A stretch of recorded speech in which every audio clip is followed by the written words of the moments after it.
بسم الله الرحمن الرحيم قل هو الله أحد الله الصمد لم يلد ولم يولد ولم يكن له كفوا أحد. السلام عليكم ورحمة الله وبركاته. الحمد لله وحده والصلاة والسلام على من لا نبي بعده وعلى آله وصحابه أجمعين أما بعد. فقد قال الله تعالى في القرآن العظيم: أعوذ بالله من الشيطان الرجيم. بسم الله الرحمن الرحيم. يا أيها الذين آمنوا اتقوا الله حق تقاته ولا تموتن إلا وأنتم مسلمون وأتموا الحج والعمرة لله. அளவற்ற அருளாளனும் நிகரற்ற அன்புடையனுமாகிய அல்லாஹ்வின் திருப்பெயரால் இந்த உம்ரா பயணத்தினுடைய சொற்பொழிவு ஆரம்பம் செய்கிறேன்.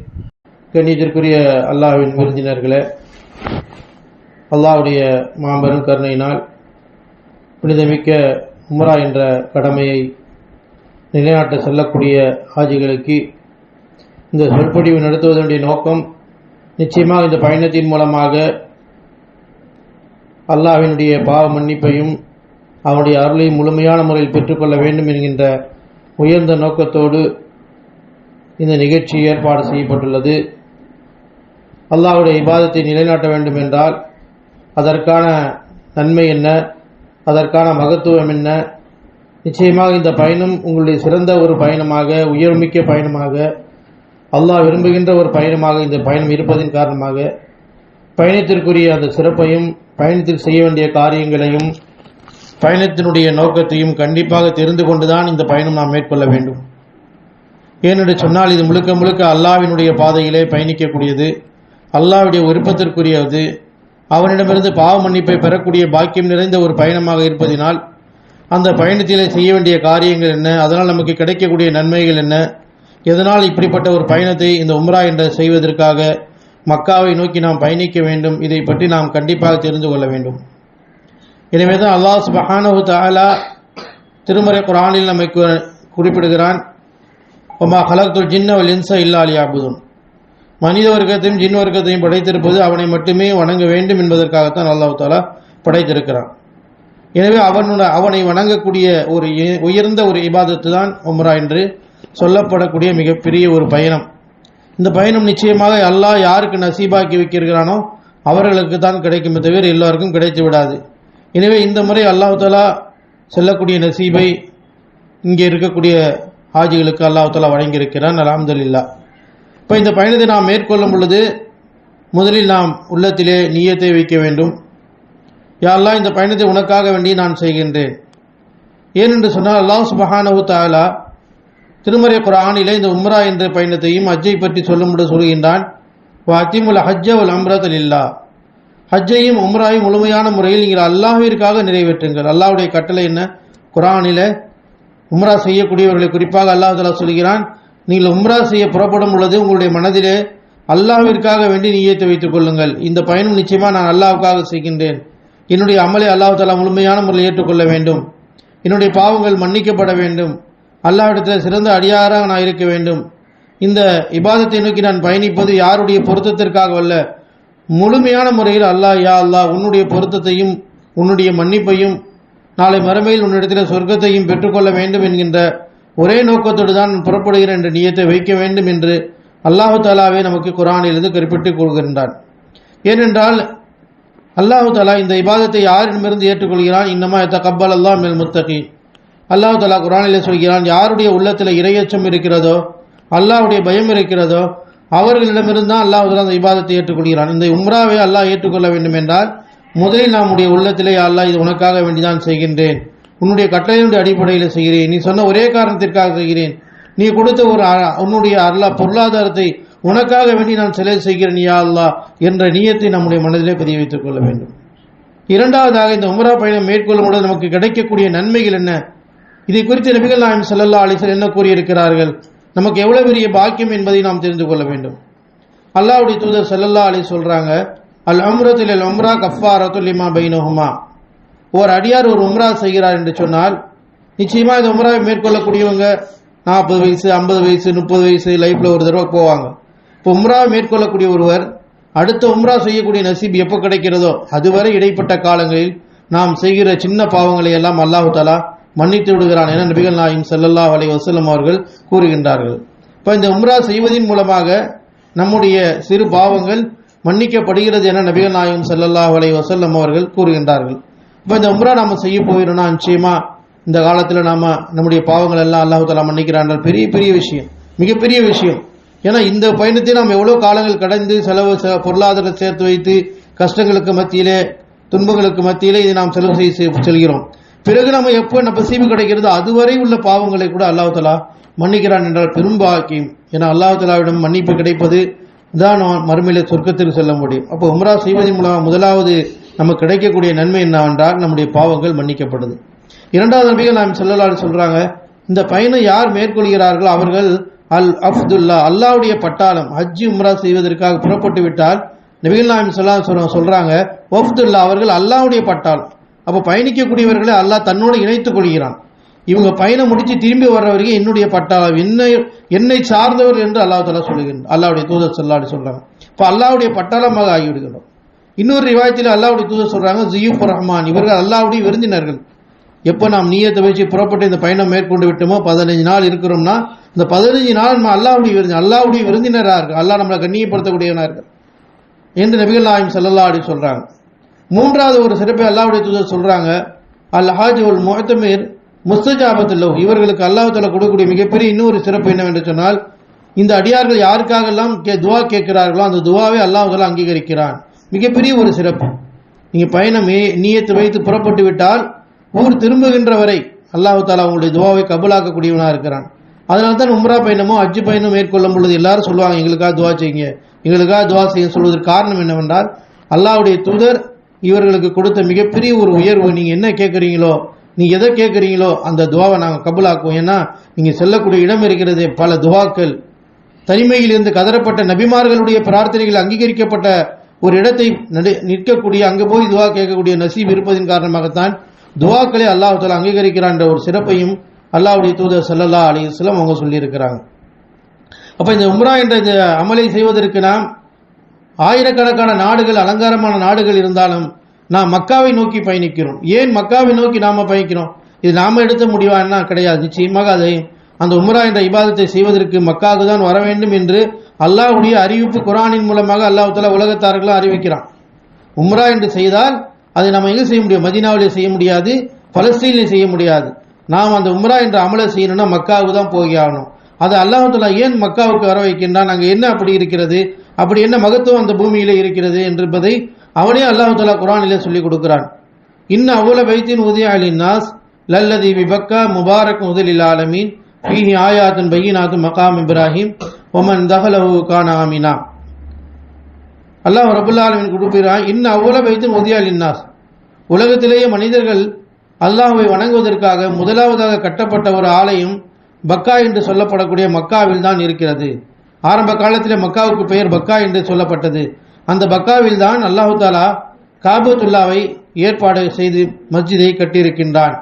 இந்த ஆலயத்தை அல்லாஹ் தஆலா முதலாக மனிதர்கள் இறைவனை வணங்குவதற்காக எழுப்பப்பட்ட ஒரு ஆலயம் தான் காபத்துல்லா.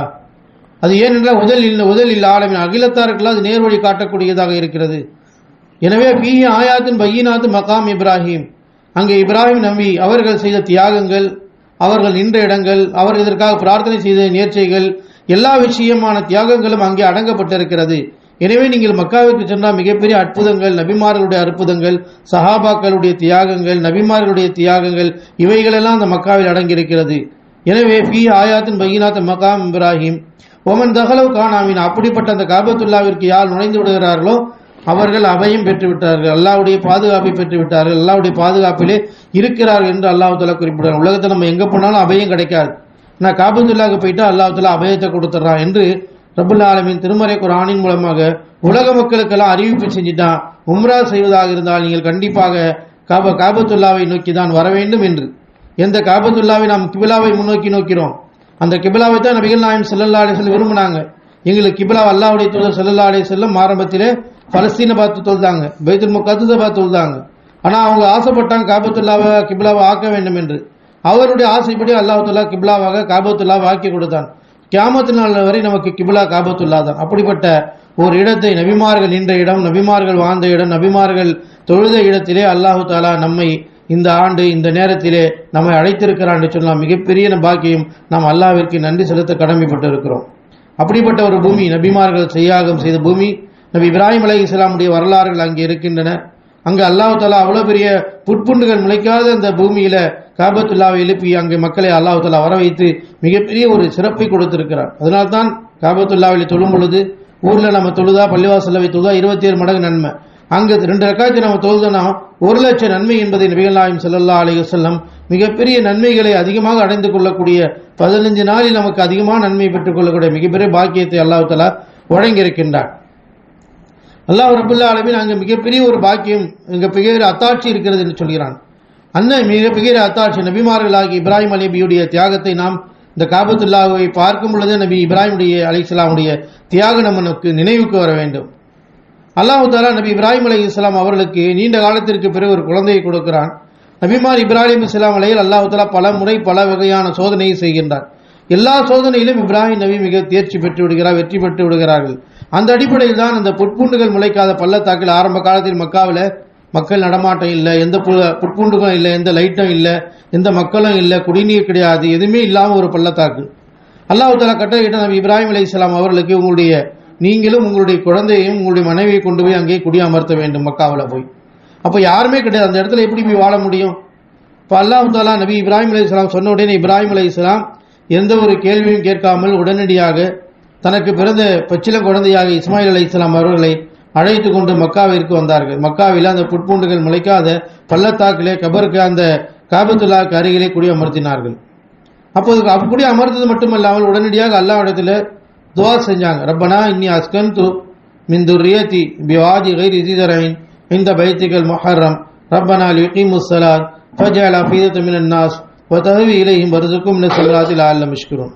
துஆ செஞ்சாங்க, யா அல்லாஹ், நீ சொன்ன அடிப்படையில் இந்த புட்புண்டுகள் முளைக்காத இந்த பள்ளத்தில் யாருமே இல்லாத இந்த பள்ளத்தாக்கில் என்னுடைய மனைவியையும் என்னுடைய குழந்தையும் குடியமர்த்தி விட்டேன் யா அல்லாஹ். ஏன்னா லியுகீமுஸ் ஸலாத், உன்னை தொழ வேண்டும் என்பதற்காக. அல்லாஹ் நீ சொன்ன ஒரே கட்டளைக்காக வேண்டிதான் இந்த காபத்துல்லாவுக்கு அருகில் என்னுடைய மனைவி மக்களை நான் விட்டுவிட்டேன் யா அல்லாஹ் என்று கதறினார்கள். அது மட்டுமல்ல, துஆ செஞ்சாங்க, ரப்பனா வஜஅல் அஃபீதத்தன் மினன் நாஸ், இங்கே யாரும் இல்லாத இடமா இருப்பதன் காரணமாக எல்லாருடைய உள்ளங்களையும் காபத்துல்லாவை நோக்கி வரக்கூடிய நசீபக்கூடிய அல்லாஹ். யாருமே இல்லை, அவங்க மட்டும் தனியாக இருந்து கேட்குறாங்க. அப்போ அன்னைக்கு அவங்க கேட்ட அந்த துவா தான் இன்னைக்கு உலகத்தில் உள்ள எல்லா நாடுகளிலும் லட்சக்கணக்கான இஸ்லாமிய மக்கள் காபத்துல்லாவை வந்து கொண்டே இருக்கிறார்கள், தவாப் செய்து கொண்டே இருக்கிறார்கள். யாருக்கு பார்த்தாலும் காபத்துல்லாவை போகணும், மக்காவுக்கு போகணும், டிவியில் பார்த்தாலும் மக்காவுக்கு போகணும் என்ற ஆசை வருவதன் காரணம் நபி இப்ராஹிம் அலைஹிஸ்ஸலாம் அன்னைக்கு கேட்ட துவா தான். யா அல்லாஹ், எல்லாருடைய உள்ளங்களையும் இந்த காபத்துல்லாவை பார்க்க வேண்டும் என்ற ஆசையை உருவாக்கக்கூடிய அல்லாஹ், எல்லாரும் இங்கே வரணும். அப்போ அவர்கள் செய்த அந்த துவா தான் இன்றைக்கு நாம போகிறதுக்கு ஒரு காரணமாக இருக்கிறது. நமக்கு அந்த பாக்கியம் இன்னைக்கு கிடைச்சிருக்குன்னா இப்ராஹிம் நபி அங்கே துவா செஞ்சாங்க, அந்த ஒரு துவாவை அல்லாஹ் கபூலாக்கியதினால் இன்றைக்கு அல்லாஹ் தஆலா நம்மை அங்கே போகக்கூடிய நசீபை கொடுத்திருக்கிறான். அப்போ அந்த துவாவை அல்லாஹ் தஆலா அங்கே அங்கீகரித்து கொண்டான். அது மட்டுமல்ல, இப்ராஹிம் நபி இன்னும் கேட்டாங்க, வருதுக்கும் சமராத்தி, இங்கே வரக்கூடிய ஒரு பசி பட்டினியா இருக்கக்கூடாது, இங்கே வரக்கூடிய புட்புண்டுகள் முளைக்காத இடமா இருக்கிறதுனால வறுமையில பசியோடு இருந்து விடக்கூடாது என்பதற்காக இங்கே வரக்கூடிய எல்லா மக்களுக்கும் பல வஸ்துக்களையும் உணவுகளையும் ரிசுக்கை விசாலமாக்கக்கூடிய அல்லாஹ் என்று துவா செய்யும். அதையும் அல்லாஹ் தஆலா கபூலாக்கி உலகத்தில் உள்ள எல்லா பொருட்களும் உணவுகளும் பரக்கத்தான கிடைக்கக்கூடிய ஒரு இடமாக அந்த மக்கமா நகரத்தை பூமியை அல்லாஹ் தஆலா ஆக்கி கொடுத்திருக்கிறான். ஏன் என்று சொன்னால் அவருடைய துவா அந்த அளவுக்கு கேட்டார்கள், அல்லாஹ் தஆலா கபூலாக்கணும். அப்போ அவங்களுடைய துவா தான் எல்லா மக்களும் எல்லா நாடுகளிலும் இஸ்லாமியர்கள் காபத்துல்லாவை நோக்கி வந்து கொண்டிருக்கிறார்கள். அதே போன்று அவருடைய துவாவின் காரணமாக தான் உலகம் முழுவதும் எல்லாருக்கும் ரிஸ்க் கிடைக்கிறது. அங்கே நாங்கள் இந்த காபத்துல்லாவுக்கு செல்கிறோம் என்று சொன்னால் அங்கே நாம் கண்டிப்பாக தவாப் செய்ய வேண்டும். அல்லாஹ் தஆலா குர்ஆனில் கூறுகிறான், பல்ய தௌபு பில் பைத்தில் அதிக், பழமை வாய்ந்த இந்த காபத்துல்லாவை நீங்கள் மலமாறுங்கள், இதற்கு ஏராளமான நன்மைகள் உங்களுக்கு இருக்கிறது என்பதை அல்லாஹ் தஆலா குர்ஆனின் மூலமாக குறிப்பிடுகிறார். அப்போ தவாப் என்ற அந்த ஒரு இபாதத்து உலகத்திலேயே ஒரே ஒரு இடம்தான், அது மக்காவில் மட்டும்தான். அந்த காபத்துல்லா மட்டும்தான் நாம் தவாப் செய்யணும். துனியாவில் வேறு எந்த இடத்தையும் போய் நாம் தவாப் செய்துவிடக்கூடாது. தவாப்ங்கிற இடத்தை அல்லாஹ் தஆலா மக்காவில் வைத்து காபத்துல்லாவை நமக்கு வழிவகுத்து கொடுத்திருக்கிறான். அப்படிப்பட்ட ஒரு சிறப்புமிக்க இடம் தான் அங்கே. அதே போன்று அந்த இடத்தில் தான் நாம் பார்க்கிறோம் சஃபா என்ற மலை, மர்வா என்ற மலை. அதனுடைய விளக்கம் என்னவென்று சொன்னால், இப்ராஹிம் அலைஹிஸ்ஸலாம் அவர்கள் தன்னுடைய மனைவியாகிய ஹாஜிர் அம்மா அவர்களை அங்கே தான் குடியமர்த்தினார்கள். இஸ்மாயில் அலைஹிஸ்ஸலாம் அவர்களே அங்கே விட்டு சென்று புறப்படும் பொழுது இப்ராஹிம் அலைஹிஸ்ஸலாம் அந்த குழந்தையாக கையிலே இருந்தார்கள். ஹாஜிர் அம்மையார் கேட்குறாங்க கணவரை பார்த்து, இந்த இடத்துல விட்டுட்டு போறீங்களே, யாருமே இல்லாத இடமா இருக்கிறது, இது அல்லாஹ்வுடைய கட்டளையா என்று கேட்குறாங்க. அப்போ சொன்னாங்க, ஆமாம் அல்லாஹ்வுடைய கட்டளை தான். ஹாஜர் அம்மையார் அந்த சபா மலையில் நின்று கொண்டு சொன்னார்கள், இல்லை எதையும் நல்லா அபதா, எங்களை அல்லாஹ் ஒரு காலம் கைவிட மாட்டான். யாருமே இல்லை, உதவிக்கு ஆள் இல்லை, உண்ணுவதற்கு உணவு இல்லை, வீடு வாசல் இல்லை. ஒரு சாதாரண ஒரு பள்ளத்தாக்கில் நீங்கள் அல்லாஹ் சொன்னதுக்காக விட்டுட்டு போறீங்கன்னா நிச்சயமாக அல்லாஹ் தஆலா இதற்கு பின்னால் ஏதோ ஒரு பெரும் பாக்கியத்தை வைத்திருக்கிறான். நிச்சயமாக இதன் மூலயமா அல்லாஹ் மிகப்பெரிய வெற்றியை கொடுப்பான், அல்லாஹ் பரக்கத்தை கொடுப்பான் என்ற ஒரு உறுதியான ஒரு நம்பிக்கையை தனிமையில் இருந்து அன்றைக்கு அல்லாஹ்வுடைய தூதருடைய மனைவியாகிய ஹாஜர் அம்மையார் சொன்னாங்க, அல்லாஹ் தஆலா நம்மளை கைவிட மாட்டான் என்று சொல்லிவிட்டு இப்ராஹிம் நபி போயிட்டாங்க. இப்போ அங்கே தான் வாழ்ந்தாங்க. அப்படிப்பட்ட இருக்கக்கூடிய நேரத்தில் தான் தன் கையில் இருந்த பச்சில குழந்தையாக இஸ்மாயில் அலைஹிஸ்ஸலாம் அவர்களுக்கு உணவு கொடுவதற்காக, பால் ஊட்டுவதற்காக பசியில குழந்தை கத்துக்கொண்டு இருக்கிறது. குடிக்க நீர் தேவைப்படும் பொழுது தண்ணீருக்காக வேண்டிய ஹாஜர் அம்மையார் அவர்கள் சஃபாவிலிருந்து மர்வா மலையை நோக்கி சென்றார்கள். மர்வாவிலிருந்து சஃபாவுக்கு வந்து பார்த்தாங்க. ஓடி 7 முறை ஓடி சென்றார்கள். யாருமே உதவிக்கு கிடைக்கவில்லை. சஃபா மலைவில் பார்க்குறாங்க, அங்கேயும் யாரும் இல்லை. மர்வாவில் போய் நின்று பார்க்குறாங்க, அங்கேயும் யாரும் கிடைக்கல. இப்படி 7 முறை ஓடினார்கள், யாரும் கிடைக்காததினால் அல்லாஹ் தஆலா அங்கே வானவர்களை அனுப்பி ஜிப்ரீல் அலைஹிஸ்ஸலாம் அவர்கள் மூலியமாக இஸ்மாயில் அலைஹிஸ்ஸலாம் எங்கே கடந்தார்களோ அங்கே அல்லாஹ் தஆலா மகத்துவமிக்க ஜம்சம் நீரை அங்கிருந்து உருவாக்கி கொடுத்தான். இன்னைக்கு உலகம் முழுவதும் மக்காவிற்கு செல்லக்கூடியவர்கள் அந்த ஜம்சம் நீரை குடிக்கிறார் என்று சொன்னால் அல்லாஹ் தஆலா அந்த ஹாஜர் அம்மையாருடைய ஈமானினுடைய உறுதியும் இப்ராஹிம் நபியுடைய ஈமானின் உறுதியும் அந்த பச்சில குழந்தைக்கு இறைவனுடைய கட்டளையின் அடிப்படையில் வந்து விட்டார்கள் என்பதற்காக அவர்களுக்கு அந்த உயர்வை கொடுக்க வேண்டும் என்பதற்காகத்தான் அல்லாஹ் தஆலா அந்த பூமியிலே நிலையான ஒரு நீரை, எல்லாவற்றிற்கும் மகத்துவம் அளிக்கக்கூடிய, உயர்த்தக்கூடிய, மருத்துவத்தை அளிக்கக்கூடிய அந்த ஜம்சம் நீரை அல்லாஹ் தஆலா இங்கே அவர்களுக்கு வழங்கினான். அந்த ஜம்சம் நீர் தான் இன்றைக்கு உலகம் முழுவதும் எல்லா மக்களும் ஆய்வு செய்கிறாங்க. இஸ்லாம் அல்லாதவர்களும் ஆய்வு செய்துவிட்டு இது உண்மையிலேயே ஒரு தனி மனிதர் உள்ள இந்நீர் கிடையாது, கண்டிப்பாக இதற்கு பின்னால் வல்ல இறைவன் ஒருவன் இருக்கிறான், அவனுடைய அத்தாட்சியாகத்தான் இருக்கிறது என்று சொல்லக்கூடிய அளவிற்கு அந்த ஜம்சம் நீர் உலகம் முழுவதும் போய்கொண்டு இருக்கிறது. எந்த ஒரு குறைவும் ஏற்படாமல் மக்கள் ஒவ்வொரு நாளும் மக்காவிலும் மதீனாவிலும் கொடுத்து கொண்டு இருக்கிறார்கள். உலக எல்லா நாடுகளுக்கும் அந்த ஜம்சம் நீர் கொண்டு போகப்பட்டு இருக்கிறது சொன்னால் இதெல்லாம் அந்த நபிமார்களுடைய தியாகமும் நபிமாருடைய மனைவி ஹாஜர் அம்மையாருடைய தியாகம்தான். அன்னைக்கு அவர்கள் தண்ணீருக்காக ஓடிய அந்த ஓட்டத்தை தான் அல்லாஹ் தஆலா குர்ஆனுடைய வசனத்தை அவர்களுடைய அந்த தியாகத்தை நினைத்து எல்லோருக்கும் முன்மாதிரியாக ஆக்கினான். இன்ன ஸஃபா வல் மர்வா மின் ஷஆயிரில்லாஹ் ஃபமன் ஹஜ்ஜல் பைத அவ் இதமர ஃபலா ஜுனாஹ அலைஹி அன் யதவவ பிஹிமா வமன் ததவா கைரா ஃபைனல்லாஹ் ஷாக்கிர் அலீம். நிச்சயமாக சஃபா என்ற மலையும் சரி, மர்வா என்ற இந்த மலையும் சரி பார்வைக்கு மலையாக இருக்கலாம், நிச்சயமாக இது அல்லாஹ்வுடைய அத்தாட்சி என்று அல்லாஹ் தஆலா குறிப்பிடுகிறான். எனவே இந்த அத்தாட்சியாக இருப்பதின் காரணமாக இங்கே வரக்கூடிய உம்ரா செய்யக்கூடியவர்களும் சரி, ஹஜ்ஜி செய்யக்கூடியவர்களும் சரி, கண்டிப்பாக சை என்று சொல்லப்படக்கூடிய சஃபாவிலிருந்து மர்வாவுக்கு செல்வதும் மர்வாவிலிருந்து சஃபாவுக்கு செல்வதும் இதுபோல 7 முறை தொங்கோட்டம் போடுவது கட்டாய கடமையாக அல்லாஹ் தஆலா ஆக்கியிருக்கிறான். ஹஜ்ஜி செய்யக்கூடிய எல்லாரும் சரி, உம்ரா செய்பவர்களும் முழுமையாக உம்ராவை முடிக்க வேண்டும் என்றால் உம்ராவுடைய கடமைகளில் ஒன்றாக சஃபா மர்வாவில் தொங்கோட்டம் ஓடக்கூடியதை அல்லாஹ் தஆலா கடமையாக்கியிருக்கிறான் என்பதை குர்ஆன் நமக்கு எடுத்துரைக்கிறது. ஒரு பெண்மணியினுடைய அந்த ஈமானிய உறுதி, அந்த ஈமானினுடைய உச்சம், அந்த ஈமானினுடைய அல்லாஹ் மீது வைத்த நம்பிக்கை, தன்னுடைய பச்சில குழந்தையாக இருந்தாலும் அல்லாஹ் தஆலா இவர்களுக்கு ரிஸ்கை கொடுப்பான், நம்மை பாதுகாப்பான், நம்மை கைவிட மாட்டான் என்ற ஒரு நம்பிக்கையினுடைய ஓட்டம் தான் உலகத்தில் வரக்கூடிய எல்லா மக்களும், எவ்வளவு பெரிய பணக்காராக இருக்கலாம், எவ்வளவு உயர்ந்த அதிகாரியாக இருக்கலாம், ஒரு நாட்டை ஆளக்கூடிய மன்னராக இருக்கலாம், யாராக இருந்தாலும் ஹஜ்ஜும் உம்ராவும் செய்ய வந்தால் நிச்சயமாக சஃபாவிலிருந்து மர்வாவிற்கும் மர்வாவிலிருந்து சஃபாவிற்கும் தொங்கோட்டம் ஓடியே ஆக வேண்டும் என்ற மிகப்பெரிய ஒரு உயர்வான கடமையை அல்லாஹ் தஆலா ஆக்கி கொடுத்தான் என்று சொன்னால் அந்த பெண்மணியுடைய ஈமான் தான். அப்படிப்பட்ட ஒரு பூமியை நாம் மிதிக்கின்ற பொழுது, அப்படிப்பட்ட அந்த சஃபா மர்வாவை நாம் சந்திக்கின்ற பொழுது நம்முடைய உள்ளத்திலே யா அல்லாஹ் எப்படி ஹாஜர் அம்மையாருடைய ஈமானில் உறுதி இருந்ததோ, அவர்கள் எப்படி அல்லாஹ்விற்கு கட்டுப்பட்டார்களோ, எல்லாவாறு அல்லாஹ்வுக்கு அடிபணிந்தார்களோ, எப்படி அல்லாஹ் மீது நம்பிக்கை வைத்தார்களோ, அது போன்ற ஈமானை எங்களுக்கு குடியா அல்லாஹ் என்ற உணர்வுகள் உலகிலிருந்து வரக்கூடிய எல்லா மக்களுக்கும் வர வேண்டும் என்பதற்காகத்தான் அல்லாஹ் தஆலா அதை அத்தாட்சியாகவும் அதை ஹாஜிகளுக்கும் உம்ரா செய்பவர்களுக்கும் இபாதத்தாகவும் அல்லாஹ் தஆலா ஆக்கி கொடுத்திருக்கிறான். எனவே அப்படிப்பட்ட பூமியையும் இடத்தையும் அல்லாஹ் தஆலா செய்யக்கூடிய நசீபை அல்லாஹ் நமக்கு வழங்கியிருக்கிறான் என்றால் மிகப்பெரிய ஒரு பாக்கியம். உலகத்தில் எத்தனையோ நம்ம சகோதர சகோதரிகள் வசதியாக இருந்து அந்த பாக்கியம் கிடைக்காமல் நிறைய பேர் மௌத்தா போயிருப்பாங்க. ஆனா இன்னும் செல்ல முடியாமல் நிறைய பேர் இருக்கிறாங்கன்னா அல்லாஹ் தஆலா இந்த நேரத்தில் நம்மளை தேர்வு செய்திருக்கிறான் என்று சொன்னால் நாம் அல்லாஹ்விற்கு நன்றி செலுத்த கடமைப்பட்டு இருக்கிறோம். இந்த ஜம்சம் நீர் எவ்வளவு ஒரு முக்கியமான ஒரு நீராக அல்லாஹ் தஆலா வழங்கி விட்டான் என்றால் நபிகள் நாயகம் ஸல்லல்லாஹு அலைஹி சொன்னாங்க, அந்த ஜம்சம் நீரை யாரை எந்த நீயத்திற்காக கொடுக்கிறார்களோ, எந்த நீயத்தை மனதில் வைத்து கொடுக்கிறார்களோ, அல்லாஹ் தஆலா அந்த நீயத்தை அவர்களுக்கு பரிபூர்ணமாக ஆக்கி கொடுக்கிறான் என நபிகள் நாயகம் ஸல்லல்லாஹு அலைஹி சொன்னாங்க. அதனால்தான் சஹாபாக்கள் அதை உணவாக பயன்படுத்தினார்கள். பல மாதங்கள் அதை நீரை குடித்து பேரித்த மரத்தை குடித்து தன்னுடைய வாழ்க்கையை கழித்திருக்கிறார்கள்.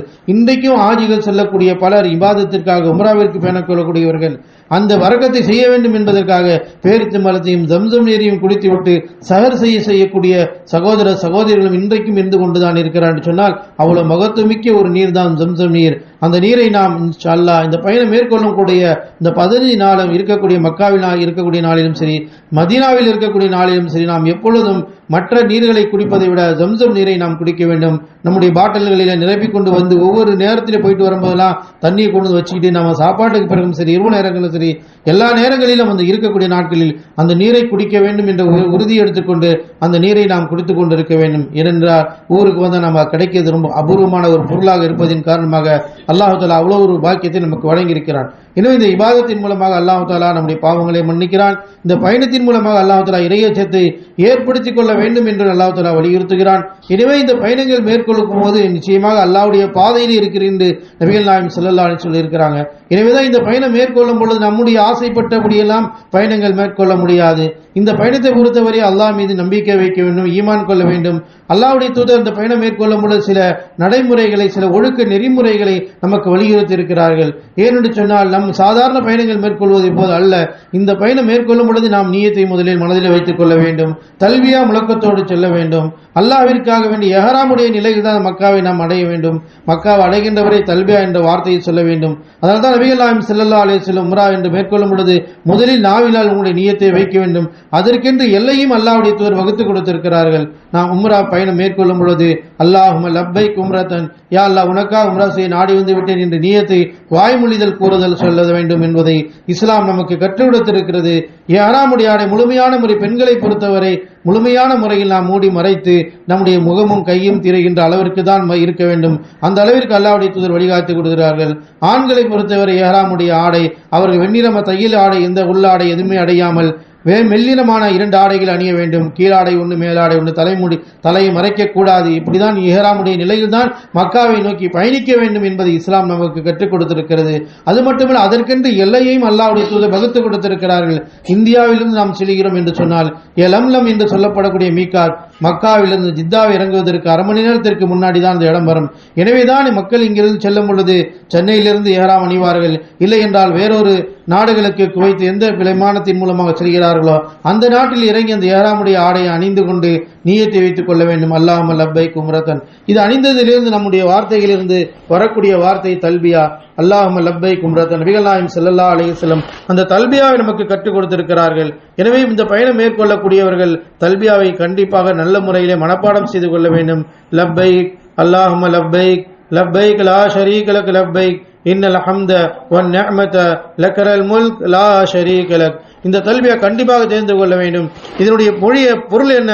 அல்லாஹ்விடத்தில் நாம் என்ன சொல்கிறோம்? லப்பைக் அல்லாஹும்ம லப்பைக், யா அல்லாஹ் உன்னுடைய சன்னிதானத்திற்கு வந்து விட்டேன் யா அல்லாஹ். அல்லாஹும்ம லப்பைக், யா அல்லாஹ் உன்னுடைய கட்டளை ஏற்று வந்து விட்டேன் யா அல்லாஹ். லா ஷரீக லக், உனக்கு எந்த இணையும் கிடையாது யா அல்லாஹ். இன்னல் ஹம்த வன் நிஅமத லக்கல் முல்க், நிச்சயமாக புகழ், புகழ்ச்சி, அருள்கொடை, அந்த ஆட்சி, அதிகாரம், இவை எல்லாத்திற்கும் சொந்தக்காரன் நீதான் யா அல்லாஹ். லா ஷரீக லக், இதற்கு எந்த இணையும் கிடையாது யா அல்லாஹ். லப்பைக் அல்லாஹும்ம லப்பைக் லப்பைக் லா ஷரீக லக் லப்பைக் இன்னல் ஹம்த வன் நிஅமத லக்கல் முல்க். இந்த முழக்கத்தோடு தான் இஹ்ராம் அணிந்ததிலிருந்து காபத்துல்லாவை போய் பார்க்கின்ற வரை, பயணத்தில் இருக்கக்கூடிய, விமானத்தில் இருக்கக்கூடிய, இறங்கக்கூடிய, ரூமுக்கு செல்லக்கூடிய, காபத்துல்லாவிற்கு செல்கின்ற வரை ஒவ்வொரு ஆஜிகளும் சொல்லக்கூடிய ஒரே வார்த்தை இந்த தல்பியா தான். எவ்வளவு பெரிய மனிதர் உலகத்தை விட்டு இந்த உம்ராவிற்கு சென்றாலும் சரிதான் அவர்களுடைய நாவில் வரக்கூடியது தல்பியாவை நாம் சொல்ல வேண்டும். ஏனென்றால் நபிகள் நாயகம் ஸல்லல்லாஹு அலைஹி வஸல்லம் இந்த தல்பியா சொல்லக்கூடிய ஒரே நேரம் இந்த பயணத்தில் மட்டும்தான், இந்த பயணமுடைய நேரங்களில் தான். அதனால்தான் இதற்கு மிகப்பெரிய ஒரு நன்மையும் அல்லாஹ்வுடைய தூதர் சொல்லிக் கொடுத்திருக்கிறாங்க. எவர் ஒருவர் இந்த தல்பியாவை சொல்கிறாரோ, இந்த தல்பியாவை கேட்கக்கூடிய ஒவ்வொரு பொருளும் அங்கிருந்து இருக்கக்கூடிய, இந்த கோடியிலிருந்து அந்த கோடி வரை இருக்கக்கூடிய எல்லா பொருட்களும் இந்த சப்தத்தை கேட்கக்கூடியதெல்லாம் திரும்ப சொல்கிறது. இவையில் நாளை மறுமையில் உங்களுக்கு சாட்சி கூறும் என்று நபிகள் நாயகம் ஸல்லல்லாஹு அலைஹி வஸல்லம் இந்த ஒரு சிறப்பையும் நமக்கு வழங்கி இருக்கிறார்கள் என்று சொன்னால், அப்ப தல்பியா முழக்கத்தோடு தான் நாம் செல்ல வேண்டும். அதே போன்று தல்பியாவுக்கு எவ்வளவு பெரிய உயர்வையும் ரசூலுல்லாஹ் சொன்னாங்கன்னா, எவர் ஒருவர் இந்த இஹ்ராமுடைய ஆடைகளை வர்ணித்து விடுகிறாரோ அவருக்கு தனி சிறப்பையும் அல்லாஹ்வுடைய தூதர் ஸல்லல்லாஹு அலைஹி சொன்னாங்க. அல்லாஹ்வுடைய தூதருடைய காலத்தில் ஹஜ்ஜில் இருக்கும் பொழுது ஒரு நபி தோழர் வாகனத்திலிருந்து கீழே விழுந்து ஷஹீதாகி விடுகிறார் இஹ்ராமுடைய ஆடையில. அப்போது அல்லாஹ்வுடைய தூதர் ஸல்லல்லாஹு அலைஹி வஸல்லம் அவரை குளிப்பாட்டம் சொன்னார்கள். வகசிலுவி மாய் சிதறி இளந்த இடத்தினுடைய குளிப்பாட்டுங்கள், வலா துஹன்னிதுரு வலா துஹம்மிரு ரஸஹு, அவருடைய முகத்தை மூடாதீர்கள், அவருடைய நறுமணம் பூசாதீர்கள் என்று சொன்னார்கள். சிறப்பான முறையில் சொன்னார்கள். ஏனென்று சொன்னால் ஃபைன்னல்லாஹ் இபாது யௌமல் கியாமி முலப்பியா, இவரை நாளை மறுமை நாளில் அல்லாஹ் எழுப்பும் பொழுது லப்பைக் அல்லாஹும்ம லப்பைக் லப்பைக் லா ஷரீக லக் லப்பைக் இன்னல் ஹம்த வ நிஅமத லக்கல் முல்க் லா ஷரீக லக் என்ற தல்பியா முழக்கத்தோடு தான் அல்லாஹ் தஆலா எழுப்புவான். அவ்வளவு ஒரு சிறப்பு அந்த இஹ்ராமுடைய ஆடையில் வர்ணிக்கக்கூடியவர்களுக்கு உயர்வும் மன்னிப்பும் ஷஹீதும் இருக்கிறது என்பதை அல்லாஹ்வுடைய தூதர் ஸல்லல்லாஹு அலைஹி வஸல்லம் சொல்லி இருக்கிறாங்க. அப்ப அவ்வளவு ஒரு பாக்கியம் நிறைந்த ஒரு இபாதத்து ஒரு தல்பியா தான் இந்த தல்பியா முழக்கம். எனவே அந்த தல்பியாவை நாம் சொல்லி மனதிலே நின்ற முறையில் பதிய வைத்துக் கொள்ள வேண்டும். அப்படிப்பட்ட தல்பியா முழக்கத்தோடு தான் மக்காவை அடைய வேண்டும். அதற்கு இவ்வளவு பெரிய நன்மையும் நபிகள் நாயகம் ஸல்லல்லாஹு அலைஹி வஸல்லம் அவர்கள் நமக்கு கற்றுக் கொடுத்திருக்கிறார் சொன்னால் அப்படிப்பட்ட அந்த இபாதத்தை நாம் முறையாக நடந்து கொள்ள வேண்டும். அந்த புனிதமிக்க காபத்துல்லாவிற்கு நாம் செல்லும் பொழுது அங்கு அதிகமான திருமறை குர்ஆனை நாம் ஓத வேண்டும். தஹஜ்ஜுடைய தொழுகையை அழைக்கப்படுவார்கள். தஹஜ்ஜுடைய தொழுகைக்கு நாம் விடாமல் தொழுது கொள்ள வேண்டும். குறிப்பாக ஏனென்று சொன்னால் தஹஜ்ஜுடைய தொழுகையை பற்றி நபிகள் நாயகம் ஸல்லல்லாஹு அலைஹி வஸல்லம் சொல்லும் பொழுது ஒவ்வொரு இரவினுடைய கடைசி பகுதியில் அல்லாஹ் தஆலா இறங்கி வந்து கேட்கிறான், என்னிடத்தில் கேட்பவர் யார், என்னிடத்தில் துஆ செய்பவர் யார், என்னிடத்தில் பாவ மன்னிப்பு தேடுபவர், எல்லோருக்கும் நான் பாவத்தை மன்னிக்கிறேன், அவர் கேட்பதை கொடுக்கிறேன், அவருடைய கேள்விக்கு நான் பதிலளிக்கிறேன் என்று அல்லாஹ் தஆலா கூறியதாக நபிகள் நாயகம் ஸல்லல்லாஹு அலைஹி வஸல்லம் சொல்லியிருக்கிறார். அவ்வளவு மகத்துவமிக்க அந்த ஒரு நேரத்தை மக்காவிலே நாம் கழிக்கும் பொழுது தஹஜ்ஜுடைய தொழுகை தொழ வேண்டும். அதேபோல மஸ்ஜித் நபவிக்கு மதீனாவுக்கு நாம் சென்றால் ஸலவாத்தை நபிகள் நாயகம் ஸல்லல்லாஹு அலைஹி வஸல்லம் அதிகமாக சொல்ல வேண்டும். ரவுலா ஷரீஃபுக்கு சென்னும் என்று சொன்னால் அங்கிருந்து தொழக்கூடிய ரசூலுல்லாஹி ஸல்லல்லாஹு அலைஹி வஸல்லம் மதீனா பற்றி அரவுலத்தும் மின் ரியால் ஜின், அல்லாஹ்வுடைய தூதருடைய வீட்டுக்கும் மிம்பருக்கு நடுவில் இருக்கக்கூடிய இடம் இருக்கிறது ரவுலா ஷரீஃப், சொர்க்கத்தினுடைய பகுதியில் ஒரு பகுதி என்று சொன்னார். எனவே அங்கு தொழக்கூடிய நசீப் நமக்கு கிடைக்க வேண்டும். அதற்குரிய நேரங்கள் அறிவிக்கப்படும். அதை நாம் தொழுது விட்டோம் என்று சொன்னால் நிச்சயமாக சொர்க்கத்தில் ஒரு பகுதியில் தொழக்கூடிய நசீப் நமக்கு கிடைத்து விடுகிறது. எனவே அங்கே நாம் அதிகமான முறையில் ஸலவாத் சொல்ல வேண்டும். அங்கே ஒரு தடவை ஸலவாத்தை அல்லாஹ்வுடைய தூதர் மீது சொல்லும் பொழுது அல்லாஹ் தஆலா மீது 10 முறை கிருபை செய்கிறான் என்ற மகத்துவம் நமக்கு சொல்லப்பட்டு இருக்கிறது. மஸ்ஜித் நபவியிலே நமக்கு ஒரு ரக்காய் தொழுகின்ற பொழுது நமக்கு 1000 நன்மை கிடைப்பது என்பதை நபிகள் நாயகம் ஸல்லல்லாஹு அலைஹி வஸல்லம் அவங்க சொல்லி இருக்கிறார். எனவே இவ்வளவு நிரம்புகள் நிறைந்த இபாதத்தாக இருப்பதனால் அல்லாஹ்வுடைய பாதுகாப்பில் நாம் இருக்கிறோம், அல்லாஹ்வுடைய விருந்தினராக இருக்கிறோம், அல்லாஹ்வுடைய பாதுகாப்பில் இருக்கிறோம். இந்த 15 நாளும் நிச்சயமாக அல்லாஹ் தஆலா நம்மை பொறுப்பேற்றுக் கொள்கிறான் என நபிகள் நாயகம் ஸல்லல்லாஹு அலைஹி சொல்லி இருக்கிறார்கள். எனவே அன்பிற்குரிய அல்லாஹ் விருந்தினர்களை இந்த பயணத்தில் நாம் மனதிலே பதிய வைத்து, யா அல்லாஹ் இந்த அமலை உங்களுக்காக செய்கிறோம், உனக்காக செய்கிறோம் என்ற நியத்தில் நாம் உறுதியிருந்து இந்த பயணங்களை அல்லாஹ் தஆலா முழுமையான முறையில் லேசாக்கி வைத்து அந்த இடங்களுக்கு நாம் செல்லும்போது இப்படி உயர்வையும் சிறப்பையும் மகத்துவத்தையும் உணர்ந்து இபாதத்துகளையும் தர்மங்களையும் அதிகமான நம்மளை செய்து அல்லாஹ் தஆலா நம்முடைய உம்ராக்களை கபூலாக்குவானாக. அல்லாஹ் தஆலா சிறந்த பயணமாக ஆக்கி அருள் புரிவானாக. இப்போ உம்ராவினுடைய மகத்துவத்தையும் சிறப்பையும் நாம் தெரிந்து கொண்டோம். அடுத்து நாம் உம்ரா என்ற அந்த அமல் என்ன காரியம், என்ன செய்ய வேண்டும் என்பதை நாம் கண்டிப்பாக தெரிந்து கொள்ள வேண்டும். உம்ரா என்ற அந்த அமலை செய்வதற்கு முன்பாக வீட்டில் நாம் இருக்கும் பொழுது நிச்சயமாக புறப்படுவதற்கு முன்னால் குளித்துக் கொள்ள வேண்டும். நம்முடைய நகங்களை களைய வேண்டும், முடிகளை களைந்து சுத்தமாகிக் கொள்ள வேண்டும். சுத்தமான பிறகு பெண்களை பொறுத்தவரை எஹ்ராமுடைய ஆடை நீங்கள் எப்பொழுதும் இருக்கக்கூடிய ஆடை தான் எஹ்ராமுடைய ஆடை. புர்கா அணிந்து முகம் திறந்திருக்க வேண்டும், கை திறந்திருக்க வேண்டும். கண்டிப்பாக இதுதான் எஹ்ராமுடைய ஆடை. ஆண்களை பொறுத்தவரை எஹ்ராமுடைய ஆடை வெள்ளிரமான இந்த ஆடை உள்ள ஆடை அணியக்கூடாது, தலையை மறைக்கக்கூடாது. இந்த எஹ்ராமுடைய ஆடை அணிந்த பிறகு நம்முடைய நியத்தை வைத்துக் கொள்ள வேண்டும். அல்லாஹும்ம லப்பைக் உம்ரத்தன். இந்த நியத்தை வைக்கக்கூடிய சரியான இடம் எது என்று சொன்னால், நம்ம இப்போ போகக்கூடிய ஃப்ளைட்டில் போவங்க குவைத்து போகிறாங்க, குவைத்தில் இறங்கி அங்கே ஏறாம் கட்டிடுவாங்க, அங்கேருந்து ஒரு ஃப்ளைட்டில் போவாங்க ஜித்தாவுக்கு போகக்கூடாது. ஜித்தாவில் ஃப்ளைட் இறங்குறதற்கு அரை மணி நேரத்துக்கு முன்னாடி ஃப்ளைட்லேயே அறிவிப்பாங்க மீகாத்து வந்துருச்சு. அப்போ அந்த நேரத்தில் கண்டிப்பாக நம்ம என்ன சொல்லணும், அல்லாஹும்ம லப்பைக் உம்ரத்தன் என்று நியத்தை வைத்துக் கொள்ள வேண்டும். அதுதான் நியத்து வைக்கக்கூடிய எல்லையும் நபிகள் நாயகம் ஸல்லல்லாஹு அலைஹி வஸல்லம் வலியுறுத்தியதும் அந்த நியத்தை வைத்துக் கொள்ள வேண்டும். இப்போ நியத்தை வைத்து நாம் உம்ரா என்று மக்காவிற்கு சென்ற பிறகு அந்த எஹ்ராமுடைய நிலையில் தான் நாம் இருப்போம். மக்கா காபத்துல்லா போகிற வரைக்கும் நம்முடைய தல்பியா முழக்கத்தோடு சொல்ல வேண்டும். காபத்துல்லா போன பிறகு நாம் முதலாவது ஒரு அமல் என்ன, உம்ராவினுடைய முதல் அமல் காபத்துல்லாவை 7 முறை தவாப் செய்ய வேண்டும். இந்த தவாப் செய்வதற்கு நிச்சயமாக உழு வேண்டும். உழு இல்லாமல் தவாஃபு கூடாது. அதனால நம்ம ரூம்ல இருந்து போகும் பொழுது எப்போ ரூம்ல இருந்து பள்ளிவாசலுக்கு ஹரத்துக்கு போனாலும் நாம் ஒழுவோட போனோம்னா அங்கே போய் ஒழுவு செய்யறது ரொம்ப கஷ்டம். 1/2 மணி நேரம் 1 மணி நேரம் ஆகும். பாத்ரூம் தூரமாக இருக்கும், உள்ளே போனால் கூட்டமாக இருக்கும். இருந்தாலும் கூடுமான அளவிற்கு நாம ரூம்லேருந்தே வீட்டிலேருந்தே ஒழுவு செய்து கொண்டே வர வேண்டும். இப்போ ஒழுவோடு வருவீங்க, ஒழுவோடு வந்த பிறகு ஹஜ்ரத் உங்களை கூட்டுப்பாங்க, வழிகாட்டுவாங்க, உம்ரா செய்ய வைப்பாங்க. அப்போ உம்ராவுடைய முதல் அமல் என்ன என்றால் காபத்துல்லாவை 7 முறை தவாப் செய்ய வேண்டும். அது எங்கிருந்து ஆரம்பிக்க வேண்டும் என்றால் ஹஜ்ருல் அஸ்வத் என்று சொல்லக்கூடிய கல் காபத்துல்லாவில் இருக்கிறது. அந்த இடத்துல பச்சை லைட் வரும். அங்கே போகும் பொழுது கையை உயர்த்தி பிஸ்மில்லாஹி அல்லாஹ் அக்பர் என்று சொல்லிவிட்டு காபத்துல்லா 7 முறை சுற்றி வர வேண்டும். இப்படி சுற்றி வரும் பொழுது நமக்கு தெரிந்த குர்ஆனுடைய வசனங்கள் ஓதலாம், துவாக்கள் ஓதலாம், நமக்கு தெரிஞ்ச தஸ்பீஹ் லா இலாஹ இல்லல்லாஹ் வஹ்தஹு லா ஷரீக லஹுல் முல்க் வலஹுல் ஹம்து வலா குல்லி ஷைஇன் கதீர் ஓதலாம். இப்படியான எல்லா துவாக்களையும் ஓதிக்கொண்டு ஒவ்வொரு சுற்றிலையும் ஓதிக்கொண்டு வர வேண்டும். குறிப்பாக ருக்குனுல் யமானி ஹஜ்ருல் அஸ்வத் என்று சொல்லப்படக்கூடிய இடம் வரும்பொழுது மட்டும் ரசூல் ஸல்லல்லாஹு அலைஹி வஸல்லம் பிரத்யேகமாக ஒரு துவா செய்வாங்க. ரப்பனா ஆத்தினா ஃபித் துன்யா ஹஸனா வ ஃபில் ஆখিরাতি ஹஸனா வ கீனா அஸாபன்னார். ருக்குனுல் யமானிலிருந்து ஹஜ்ருல் அஸ்வத் வரும் வரை இந்த துவாவை ஓதும். ரப்பனா ஆத்தினா ஃபித் துன்யா ஹஸனா ஃபில் ஆখিরাতি ஹஸனா வ கீனா. இதுதான் ஒவ்வொரு சுற்றிலும் 7 முறையை நம்ம ஓதிக்கொண்டே போகும். 7 முறை சுற்றி முடித்த பிறகுதான் ஒரு உம்ரா முடியும், தவாஃபு முடிகிறது. 7 முறை சுற்றி வந்த பிறகுதான் தவாஃபு முடியுது. ஆனால் எப்போ நம்ம ஒழுவோடு தான் இந்த தவாஃபில் கண்டிப்பாக இருக்கணும். ஹஜ்ருல் அஸ்வதிலிருந்து ஆரம்பிக்கணும். பிஸ்மில்லாஹ் அல்லாஹ் அக்பர் என்று சொல்லி கையை உயர்த்த வேண்டும்.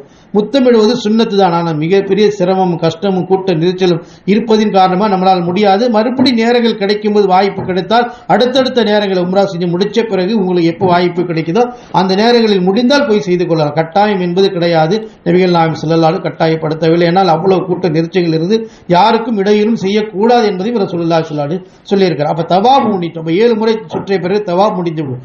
7 சுற்று முடிந்த பிறகு அடுத்து மகாம இப்ராஹிம் என்று சொல்லப்படக்கூடிய காபத்துல்லாஹ்ல எந்த பகுதியில் வேண்டாலும் நமக்கு சுன்னத்தான 2 ரக்காய் தொழ வேண்டும். முதல் ரக்காயத்தில் சூரத்துல் ஃபாத்திஹாவும் குல் யா அய்யுல் காஃபிரூன், இரண்டாவது ரக்காயத்தில் சூரத்துல் ஃபாத்திஹாவும் குல் ஹுவல்லாஹு அஹத். இந்த 2 சூறாக்களை ஓதி அந்த சுன்னத்தான 2 ரக்காய் தொழ வேண்டும். தொழுது முடித்த பிறகு காபத்துல்லாஹ்வில் அமர்ந்து சிறிது நேரம் நம்மளால் இயன்ற அளவு காபத்துல்லாஹ்வை நோக்கி நாம் துஆ செய்ய வேண்டும். துஆ செய்யக்கூடிய இடமும் சரி அங்கே கபுலாக்கக்கூடிய இடமாக இருப்பதினால் நிச்சயமாக அந்த இடத்திலே நம்மளுக்காக, குடும்பத்தினருக்காக, உறவினர்களுக்காக, நம்முடைய நாட்டு மக்களுக்காக, நம் குடும்ப ஊர் மக்களுக்காக, எல்லாருக்காகவும் யாரெல்லாம் நம்மள்கிட்ட சொன்னாங்களோ எல்லாருக்காகவும் நம்ம துஆ செய்யணும். துஆ செய்ய முடிச்ச பிறகு ஜம்சம் நீர் குடிக்கணும். ஜம்சம் நீரை நாம் எந்த நியத்திற்காக குடிக்கிறோமோ அந்த நியத்தை அல்லாஹ் தஆலா நிறைவேற்றி கொடுப்பான். ஜம்சம் நீர் குடிக்கணும். ஜம்சம் நீர் குடித்த பிறகு அடுத்த அமல் நீங்க நேரா சஃபா என்ற மலைக்கு அழைச்சிட்டு போவாங்க. சஃபாங்கிற மலையிலிருந்து மர்வாவுக்கு போகணும். சஃபாவிலிருந்து மர்வாவுக்கு போனால் ஒரு சுற்று முடிஞ்சிடும். தவாஃப் மாரி சுற்றி வந்துடக்கூடாது. சஃபா என்ற மலையில் ஆரம்பிக்கணும். அங்கேருந்து ஆரம்பித்து மர்வாவுக்கு போனால் ஒரு சுற்று முடிஞ்சிடும். திரும்பி மர்வாவிலிருந்து சஃபாவுக்கு வந்தால் 2வது சுற்று முடிஞ்சிடும். இப்படி 7வது சுற்று மர்வாவில் முடியும். சஃபாவில் ஆரம்பித்தா 7வது சுற்று மர்வாவில் முடிந்துவிடும். முதல்ல சஃபாவிலிருந்து மர்வாவுக்கு போனால் 1, மர்வாவிலிருந்து சஃபாவுக்கு வந்தால் 2 சுற்று முடிஞ்சிடும். 7வது சுற்று மர்வாவில் முடிந்துவிடும். மர்வாவில் முடிந்த பிறகு உங்களுடைய தலைமுடியை கத்தரித்து கொள்ள வேண்டும். அங்கேயே நிறைய பேர் கட் பண்ணி போடுவாங்க. பெண்களை பொறுத்தவரை அங்கே நீங்கள் கட் பண்ணக்கூடாது. ஏன்னா முஹரிமா இருக்கிறீங்க. நேராக ரூமுக்கு போன பிறகு உங்களுடைய தலைமுடியினுடைய கடைசி பகுதியை கத்தரித்து கொள்ள வேண்டும். அதோடு தான் உங்கள் உம்ரா முடியும். முடி கத்தரித்த பிறகுதான் உம்ராவுடைய அமல் முடியும். ஆண்களை பொறுத்தவரை கடைக்கு போய் என்ன செய்வாங்க, மொட்டை அடித்துக் கொள்ள வேண்டும். நபிகள் நாயகம் ஸல்லல்லாஹு அலைஹி வஸல்லம் சொல்றாங்க, யார் மொட்டை அடித்துக் கொள்கிறார்களோ அவர்களுக்கு அல்லாஹ் தஆலா கிருபை செய்வானாக சொன்னாங்க. எனவே ஆண்களை பொறுத்தவரை அவங்க கடைக்கு போய் மொட்டை அடித்துக் கொள்ள. அப்போ முடி இறக்கின பிறகுதான் உம்ராவுடைய அமல் முடிகிறது. உம்ராவுடைய அமல் முக்கியமான விஷயம். முதலாவது அமல் காபத்துல்லாஹை தவாப் செய்யணும். 7 முறை சுற்றி வர வேண்டும். இரண்டாவது 2 ரக்காய் சுன்னத் தொழ வேண்டும். பிறகு ஜம்சம் நீர் குடிக்க வேண்டும். பிறகு சஃபாவிலிருந்து மர்வா, மர்வாவிலிருந்து சஃபா 7 தொங்கோட்டை ஓடணும். முடிந்த பிறகு தலைமுடி இறக்க வேண்டும். இதுதான் உம்ராவுடைய அமல். இன்ஷா அல்லாஹ் செல்லக்கூடியவர்களுக்கு அங்கே ஹஸரத் இருப்பாங்க, வழிகாட்டுவாங்க, சொல்லி கொடுப்பாங்க. நீங்கள் அதை ஃபாலோ பண்ணி அவங்க கூட போயிட வேண்டும் இன்ஷா அல்லாஹ். மற்றபடி உங்களுக்கு அல்லாஹ் தஆலா இதுதான் உம்ராவுடைய அமல். வேறு ஏதாவது சந்தேகங்கள் இருந்தாலும் இன்ஷா அல்லாஹ் கேட்டுங்க. அல்லாஹ் தஆலா அவங்களுடைய பயணங்களை லேசாக்கி வைத்து முழுமையான முறையில் வைத்து, அதே போன்று சஃபால ஏறும்போது லா இலாஹ இல்லல்லாஹ் வஹ்தஹு வஅன்ஜத வஅத வனஸர அப்த வஅஸமல் அஸாப் என்ற துஆ ரசூலுல்லாஹ் ஓதி கொடுத்திருக்காங்க. உங்களுக்கு புக் இருக்கு. இன்ஷா அல்லாஹ் புக்கை கொடுக்குறோம். நீங்கள் மனப்பாடம் பண்ணிக்கொள்ளலாம் இன்ஷா அல்லாஹ். அல்லாஹ் தஆலா உங்கள் அனைவருடைய பயணங்களை லேசாக்கி வைத்து பரிபூர்ணமாக்கி எல்லோருக்காக துஆ செய்து அல்லாஹ் முழுமையான முறையில் உம்ராவை கபூலாக்கி தந்தார் புரிவானாக. ஆமீன். வாஹிரு தஅவானா அனில் ஹம்துலில்லாஹி ரப்பில் ஆலமீன். அஸ்ஸலாமு அலைக்கும் வரஹ்மத்துல்லாஹி வபரகாத்துஹு.